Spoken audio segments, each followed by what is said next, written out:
Everyone, good morning. কেমন আছো তোমরা? আশা করি সবাই খুব ভালো আছো। আমার চ্যানেলে আর একটা নতুন ব্লগে তোমাদের জানাই অনেক ওয়েলকাম।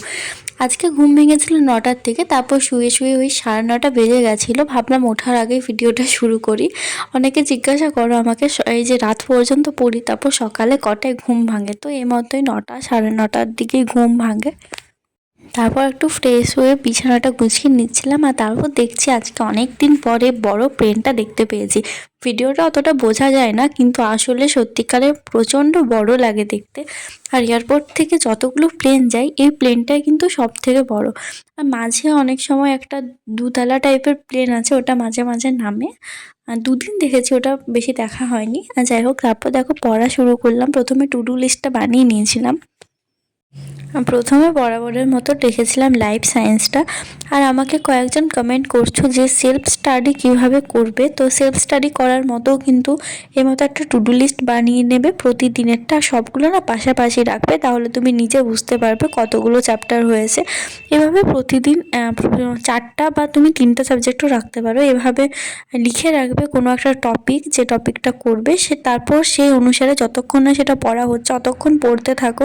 সেই সাথে ইউটিউবে দেখবে অনেকগুলো চ্যানেল আছে যেখানে অনেক ফ্রি ক্লাসও করানো হয়ে থাকে, সেগুলো দেখতে পারো। আবার 2024-এর ক্লাসগুলোও কিন্তু দেখতে পারো।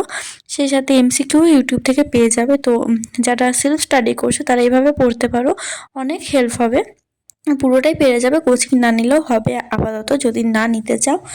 তো তারপর দেখো পড়াটা শুরু করলাম 11:30 থেকে। আমার প্রতিদিনই 11টা 11:30 বেজে যায় পড়া শুরু করতে। প্রথমে লাইফ সায়েন্সে হরমোন থেকে শুধুমাত্র ভাবলাম আগে খাতাটা পড়ে নিই, খাতাটা অনেক কিছুই লেখা আছে। তারপর ভাবলাম বইটা পড়বো। তো খাতাটা পড়ার পর খাতাতে কয়েকটা এমসিকিউ ছিল, সেই এমসিকিউগুলো মুখস্থ করে নিয়েছিলাম। তারপর বইটা পড়ছি। আর বইটা যতবার আমি পড়ি ততবার দেখি কিছু লাইন থাকে যেগুলো হয়তো প্রথমবারে মিস করে যায়, সেগুলো আবার পরে আন্ডারলাইন করে রাখি, আর পরে টাইম করে খাতাতে নোট করে নিই। বই পড়ার সাথে সাথে শর্ট নোট বানিয়ে রাখলে কিন্তু অনেকটা হেল্প হয়। পরে মাঝে মাঝে জাস্ট সেগুলো দেখে নিলেই হয়। বই পড়ার যখন টাইম থাকবে না, এখন পরীক্ষা দেরি আছে, সেই জন্য বই পড়তে অতটা টাইম লাগে না। বাট পরীক্ষার আগে আগে যখন আর বইটা পড়তে ইচ্ছা করবে না, তখন ওই নোটগুলো দেখলেই হয়ে যাবে।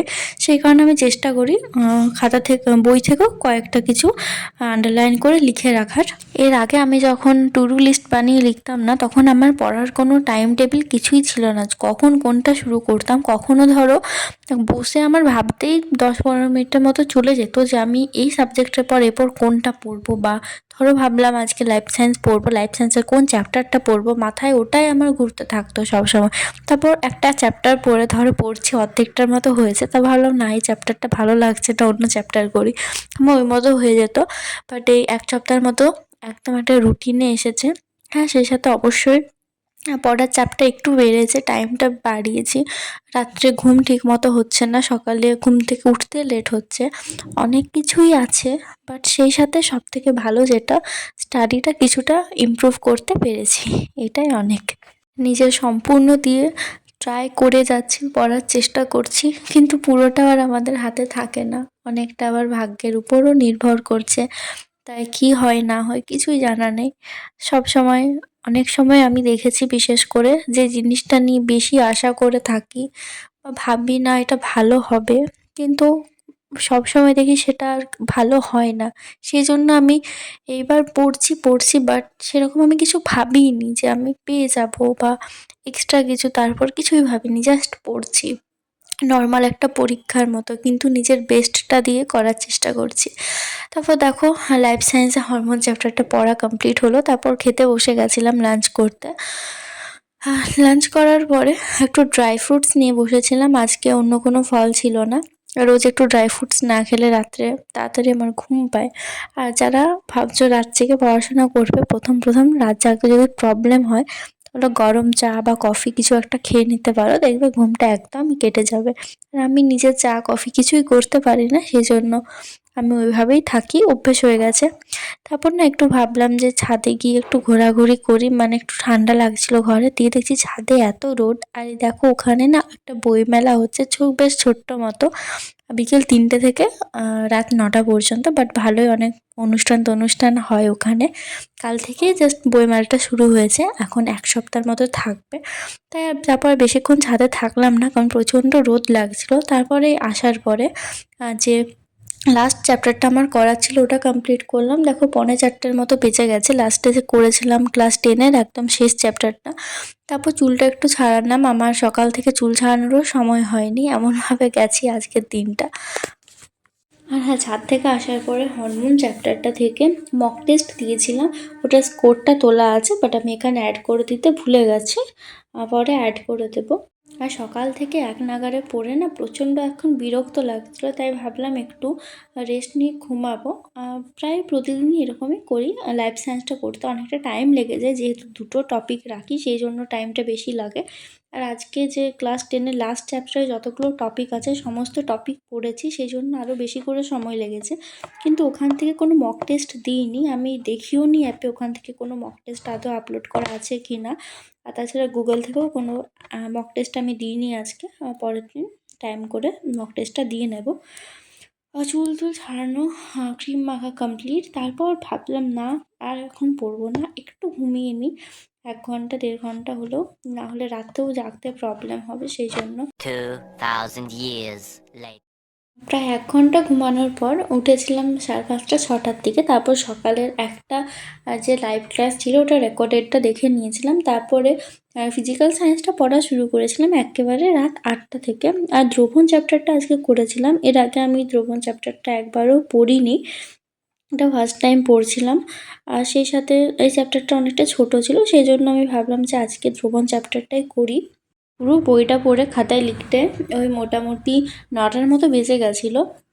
তারপর আমি একটা প্রিন্ট আউট বার করেছিলাম, প্রায় 90টার মতো পেজ আছে। তো প্রথম 5টা পেজ ভাবলাম 5টা পেজের এমসিকিউগুলো একটু মুখস্থ করে রাখি, ওগুলো একটু একটু এগিয়ে রাখলে ভালো, না হলে পরে দেখবো পুরোটাই বাকি আছে, করাই হবে না। আর এগুলো ফিজিক্যাল সায়েন্সেরই এমসিকিউ, সেই জন্য এখন করলাম, না হলে অবশ্য পরে করতাম। আর দেখো যে মক টেস্টটা বলছিলাম দিয়েছিলাম অ্যাপ থেকে, সেটা স্কোরটা তোমার সাথে শেয়ার করা হয়নি, ওটা ভাবলাম এখন এটার সাথে অ্যাড করে দিই। ফিজিক্যাল সায়েন্সটা শেষ করার পরে ডিনার করার পরে ম্যাথটা করেছিলাম, বাট ম্যাথের কিছুই আর তোমাদের সাথে শেয়ার করছি না, কারণ ওটা সম্পূর্ণটাই রেকর্ডেড ক্লাস থেকে করেছি, তাই সেটা শেয়ার করলাম না। আর ম্যাথ করতে প্রায় বেজে গেছিলো 11:30টার মতো, 12:30টার মতো। তার কিছুক্ষণ আগে হয়েছিল, একটু পরে ইংরাজিটা শুরু করলাম। ইংরেজিটা আজকে করেছিলাম ন্যারেশন চেঞ্জ। আর এই হ্যান্ডরাইটিংটা দেখে না আমার নিজেরই পড়তে অসুবিধা হচ্ছিল। এখনও হ্যান্ডরাইটিংটা প্রচণ্ডই খারাপ আছে, কিন্তু আগে আরও বেশি ছিল। আর অনেক সময় হ্যান্ডরাইটিংটা না মুডের উপরও ডিপেন্ড করে, দেখেছি যখন মন ভালো থাকে তখন হ্যান্ডরাইটিংটাও ভালো হয়। ভালো বলতে পড়ার মতো, আমার হ্যান্ডরাইটিং ভালো না সেটা আমি জানি। যখন মুডটা খারাপ থাকে না তখন আরও বেশি খারাপ হয় হ্যান্ডরাইটিংটা। আর যারা নতুন ভিডিও দেখছো তারা নিশ্চয়ই জানো না, এটা হচ্ছে আমার ক্লাস 9-10-এর খাতা। তার আগেরও হয়তো কয়েকটা লেখা আছে, ঠিক মনে নেই। এই খাতাটা আমি তখন থেকে রেখেছি, কারণ এখানে প্রচুর গ্রামার লেখা আছে, ফ্রেজার ভার্ব, তারপরে অনেক কিছুই আছে, আর ন্যারেশন আছে, ভয়েস আছে, পুরো টেন্সটা আছে, সে সাথে পুরো ভয়েস চেঞ্জটা আছে, সেজন্য রেখে দিয়েছিলাম। আমাদের স্যারই ওটা রাখতে বলে। ডায়েরিটাতে ন্যারেশনের অনেকগুলো পেজ ছিল, ওগুলো পড়তে আমার টোটাল প্রায় 40 মিনিটের মতো লেগেছিল। তারপরে ভাবলাম যে আমার যে গাইড বইটা থেকে একটু প্র্যাকটিস করি, তো দেখছি আমার অর্ধেকগুলো করাই আছে সেগুলো, তাই যেগুলো করা ছিল না সেগুলো করে নিলাম। আর সেই সাথে ফার্স্টের দিকে যে সামান্য একটু কয়েকটা লাইন লেখা ছিল, ভাবলাম ওটাও পড়ে নিই, তাহলে হয়তো একটু ভালোই হবে। তাও পড়ছিলাম, কিন্তু তারপর না পড়ে দেখছি আমি খাতাতে যা পড়েছি বাট সেরকমই আছে, সেই জন্য আর এখানটা আর বেশি পড়লাম না। জাস্ট যে কয়েকটা আমার বাকি ছিল করতে সেগুলো করে নিলাম। তারপরে এগুলো সমস্তগুলো আরেকবার মুখস্থ করে নিয়েছিলাম যেগুলো। আর আজকে দেখলাম সমস্ত পড়া খুব তাড়াতাড়ি হয়ে গেল, ওই দেখলাম ভালো করে 1:45ও বাজেনি। তো ভাবলাম এত তাড়াতাড়ি ঘুমিয়ে কি করব, তাই লাইফ সায়েন্সের সাঁতরার বই থেকে যে 600 না 700-র মতো কোয়েশ্চেন আছে, ভাবলাম ওগুলো একটু রিভাইজ করি। এভাবে একটা বই মানে যে অ্যান্সারগুলো ছিল ওগুলো বই দিয়ে আড়াল করে রেখেছিলাম, ওইভাবে পুরোটা মুখস্থ করলাম। এইমাত্র পড়া শেষ করলাম, আর আজকে কিন্তু অন্যদের থেকে অনেক তাড়াতাড়ি পড়া হয়ে গেল। প্রথমে ইংরাজিটা হয়ে গেছিলো 1:40-এর দিকে। তারপর ভাবলাম এত তাড়াতাড়ি আর ঘুমিয়ে কী করব, সেই জন্য লাইফ সায়েন্সের 7টার বই থেকে যে 650টার মতো কোয়েশ্চেন আছে ওগুলো একবার রিভাইজ করে নিলাম। তো দেখছি তা করতে করতে 2:25 হয়ে গেছে। আর কিছু করার নেই, ফিজিক্যাল সায়েন্স পড়তে বসলে ঘুম চলে আসবে, সেই জন্য ভাবলাম তার থেকে নিজেই ঘুমিয়ে যাই আজকে একটা দিন। আধ ঘন্টা 1 ঘন্টা তাড়াতাড়ি ঘুমোই। কী করে এত তাড়াতাড়ি আজ কমপ্লিট হয়ে গেল কী জানি। আসলে যে ফিজিক্যাল সায়েন্সের ছিল সেটা অনেকটাই ছোট ছিল চ্যাপ্টারটা, সেই জন্য হয়তো একটু তাড়াতাড়ি হয়েছে। সেই সাথে ন্যারেশন চেঞ্জও বেশি ছিল না। তো দেখাই কটা বাজে। ওই দেখো ওই 2:25 বেজে একটু পার হয়েছে। আজকের মতো ভিডিওটা এখানেই শেষ করছি। সবাই খুব ভালো থেকো, সুস্থ থেকো, আর দেখা হচ্ছে অন্য একটা ব্লগে। Bye, good night, take care.